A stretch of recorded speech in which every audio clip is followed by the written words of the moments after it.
¿Te has detenido alguna vez a pensar por qué eres como eres? Porque hay personas que parecen líderes naturales, mientras que otras prefieren observar desde la sombra. ¿Por qué algunos son impulsivos y otros metódicos? La personalidad, ese conjunto de características que nos hacen únicos, ha sido objeto de estudio desde hace décadas. Hoy en día tenemos muchas formas de describirla. Hablamos de rasgos, estilos, perfiles, pero no siempre fue así. En algún momento de la historia de la psicología, alguien tuvo que dar el primer paso para organizar esta complejidad llamada personalidad. El día de hoy veremos un intento de hacer esto mediante la matemática, la ciencia y la estadística. Revisaremos los inicios de la clasificación de las diversas personalidades mediante sus características y rasgos. Si te estás preguntando de qué vamos a hablar durante este capítulo, quédate y escucha este podcast. Somos Andrea Beverly, Hiromi Y Karime. y juntas seremos tu guía durante esta travesía. donde desde la teoría de los somatotipos de Sheldon en 1898 avanzaremos a unos cuantos años más, específicamente 42 años. A 1940, donde la psicología estaba pasando de una fase más filosófica a una más experimental y científica. el interés por medir la personalidad de forma objetiva crecía, influenciado por el auge de la psicometría de 1900 a 1930, que buscaba implantar una metodología científica en el estudio de la mente, especialmente en áreas como la inteligencia, la personalidad y las emociones. Donde nacieron los primeros test de inteligencia, como los de Binet y luego los de Spearman, quien en 1904 propuso que todas nuestras habilidades mentales comparten un factor en común. A este factor común lo llamo como factor G o inteligencia general.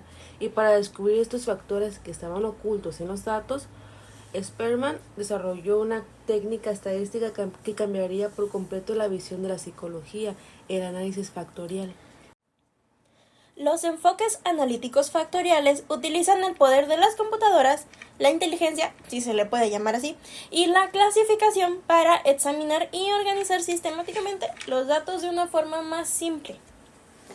Como mencionamos en el capítulo anterior, específicamente con Sheldon, los profesionales de la época buscaban la manera de cuantificar y medir la personalidad, aunque desde algo externo como lo es la morfología corporal, que desde nuestro punto de vista no es el camino correcto, porque ¿cómo medir algo interno de lo externo sin echar un vistazo al interior?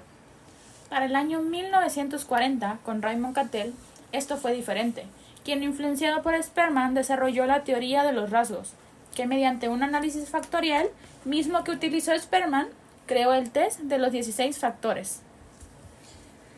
Para entendernos mejor, debemos de comprender qué es el análisis factorial. Este proporciona entonces una forma de describir de una manera más simple grandes números de variables al identificar un número menor de dimensiones o de factores. Ahora, sé que esto puede sonar complicado, pero en realidad la idea es sencilla.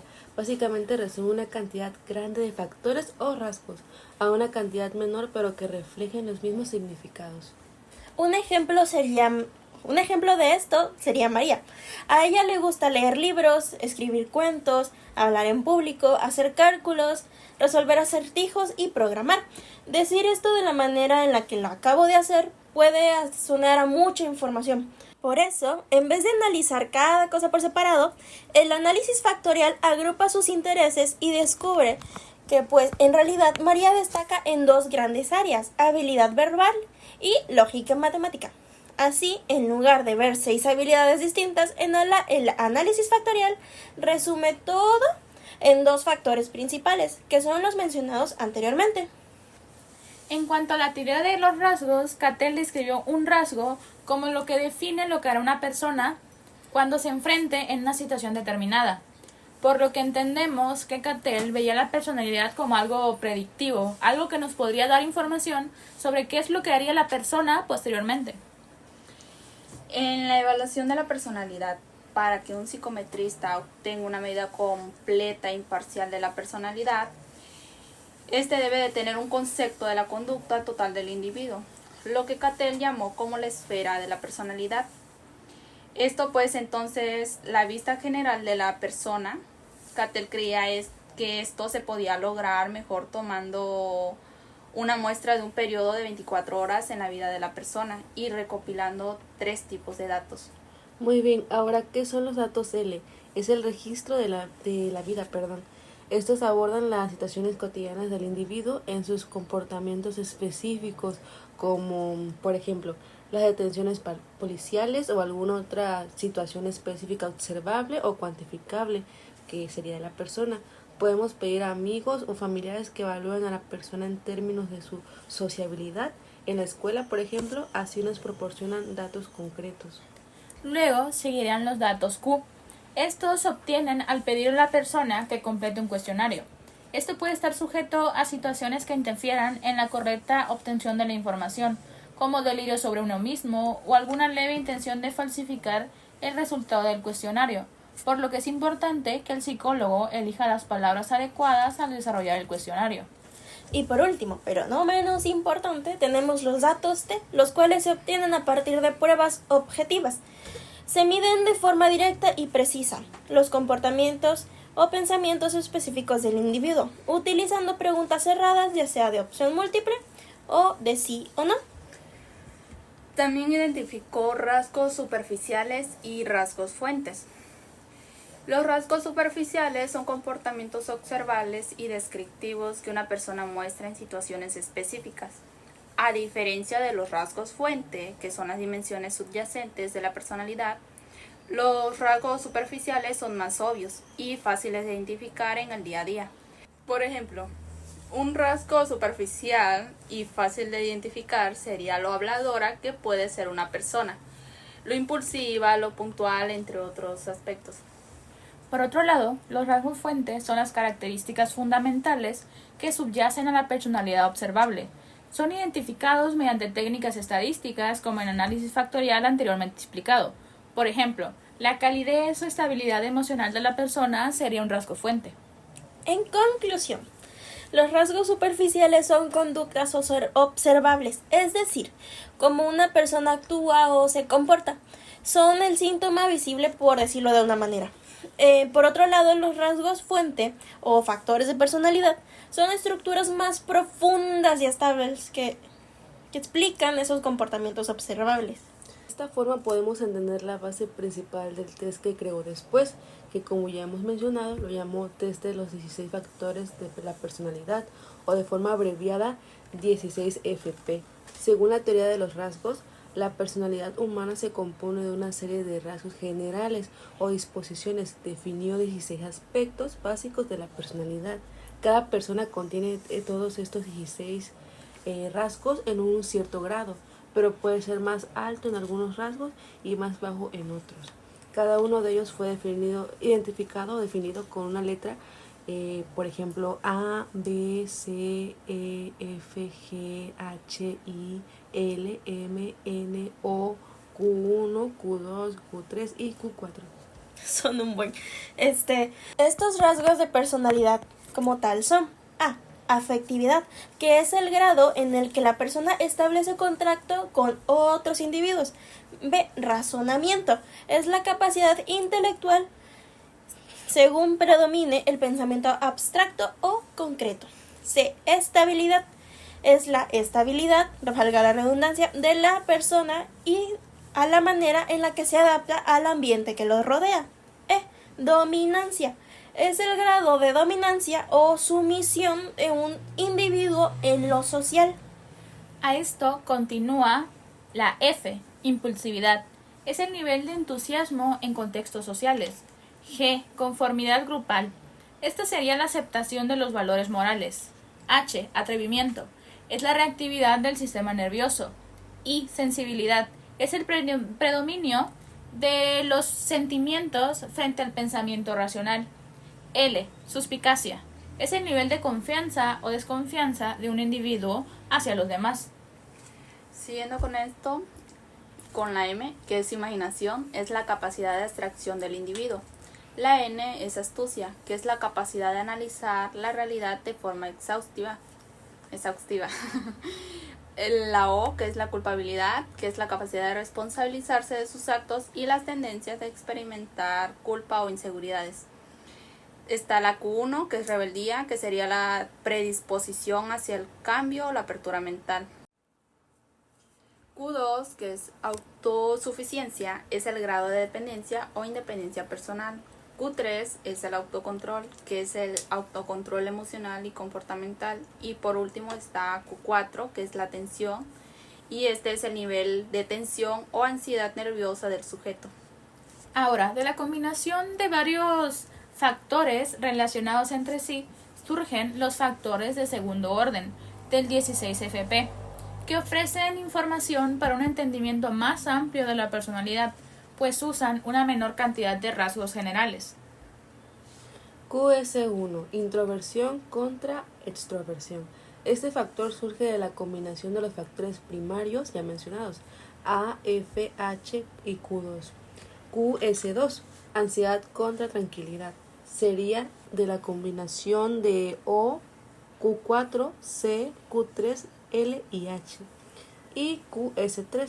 Susceptibilidad contra tenacidad. Es la combinación de I, M, A, Q1, F, E y L. Ahora tenemos QS4, que es dependencia versus independencia. Este cuarto factor de segundo orden combina los factores E, H, Q1, L, O, N, G, Q2 y M. QS5, que sería alto autocontrol versus bajo autocontrol. Es el quinto factor que surge de la combinación entre los factores G y Q3, el cual mide el control de superego de la persona.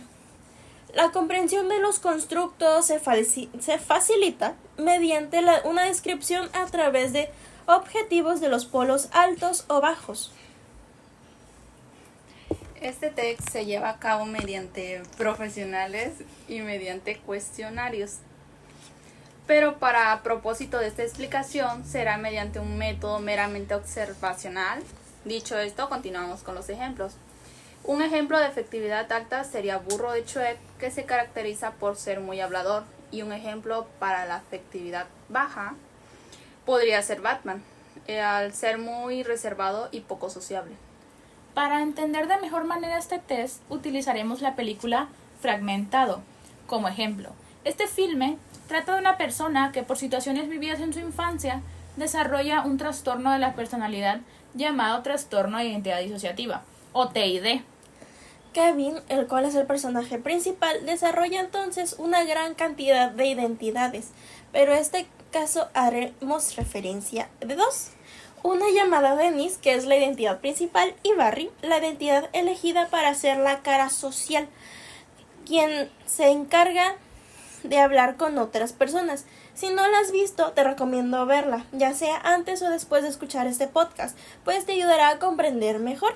Por lo que el resultado, mediante nuestro análisis observacional de Dennis, sería los positivos E, G, L, N, O, Q2, Q3 y Q4. En negativos tenemos A, B, C, F, H, I, M y Q1. En esto hace referencia a los factores básicos. En los factores de segundo orden sería QS1 y QS3 serían los negativos, y QS2, QS4 y QS5 serían los positivos. Si este resultado lo traducimos a palabras, entendemos que Dennis se caracteriza por ser reservado, frío en sus relaciones, prefiriendo mantener la formalidad, tiende a desconfiar y evita la interacción social, mostrando un carácter dominante y controlador. También detectamos que su pensamiento puede ser racional, calculador y práctico, siempre en busca de lo predecible. Es conservador, siguiendo estrictamente las normas y el orden. Suele ser serio, introspectivo y pesimista, con una tendencia a la inseguridad y la frustración. Se esfuerza para proyectar una imagen socialmente aceptada, controlar sus impulsos. Es meticuloso, perfeccionista y compulsivo. A ver, chicas, ¿qué opinan de Barry? Es el que iba a las reuniones con la psicóloga. ¿Qué nos diría Catel sobre él? Bueno, contexto. Barry era el que era como la cara social de las demás identidades. O sea, él iba al supermercado, iba a la psicóloga, todo lugar donde era como imagen social tenía que estar ahí. Porque pues las demás identidades no eran igual, no convivían igual socialmente. Entonces, ¿qué opinarían de Barry? ¿Qué diría más bien Cattell sobre él? Para mí sería una más. Bueno, yo creo que también que sí se le atribuye porque es muy social y amistoso. Y también, pues, pienso que puede ser también un C más. Sí, porque por una parte, como la psicóloga menciona, no es como las demás identidades. Él sí estaba estable emocionalmente.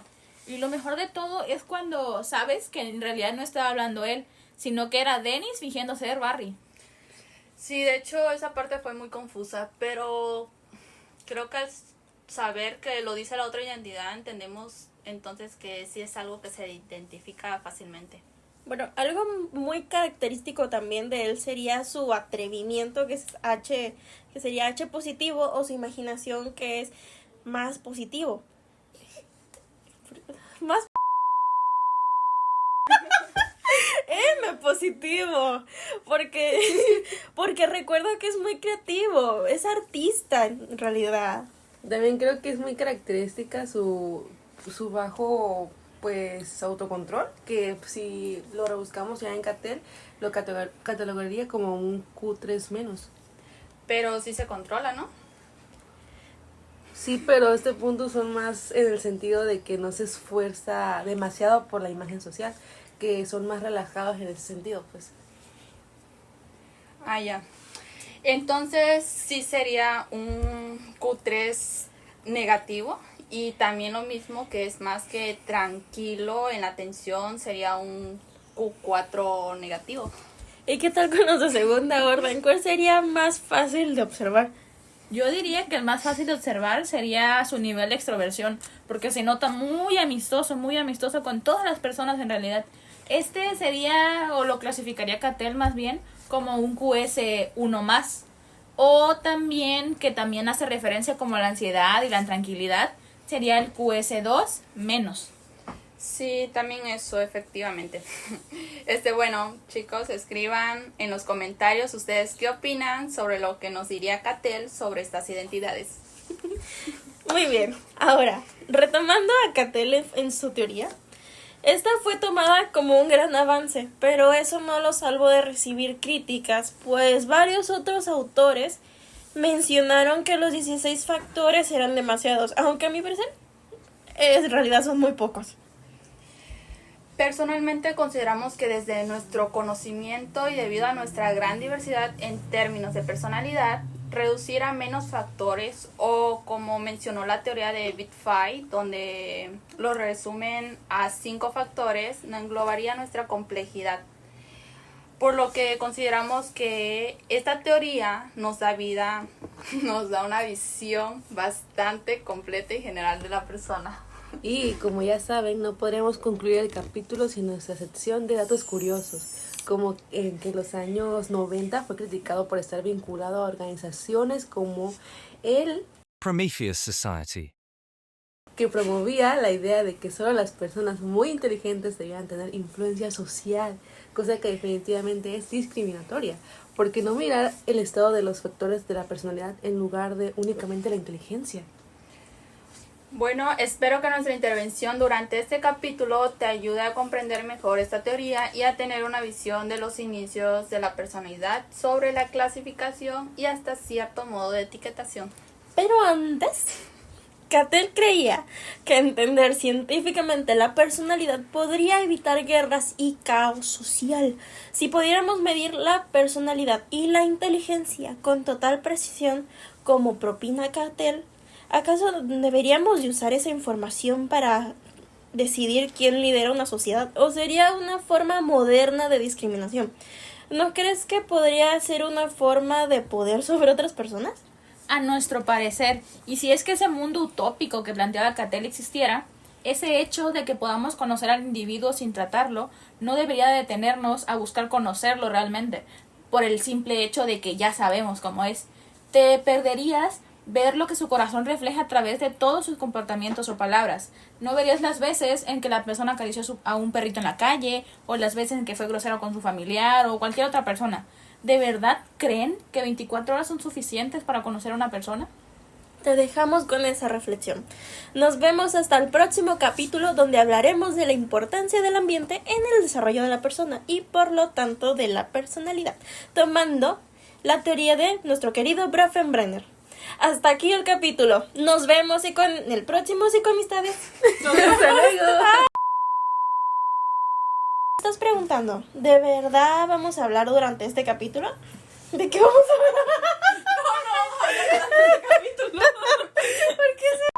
Q1, Q2, Q3 y Q4. Son un buen. Muy bien. Estos rasgos de personalidad como tal son A.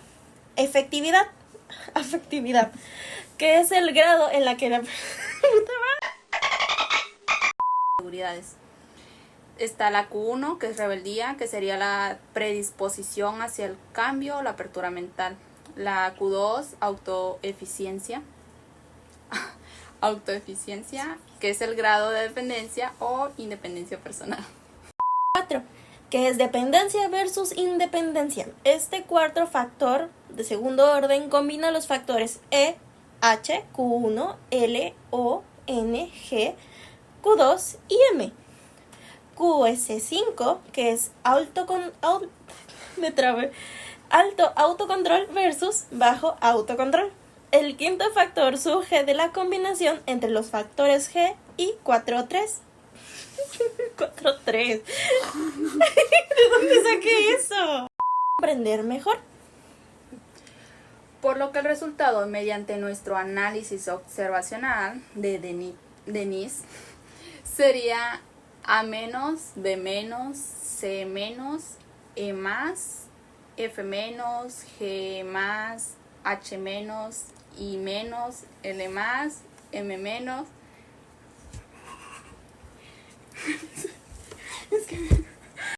Y controlador. También detectamos que su pensamiento es racional, calculador y plástico. La psicóloga. ¿Qué nos diría Cattell sobre él? Estamos de acuerdo todas que sería una más, ¿no? Sí, porque es muy sociable.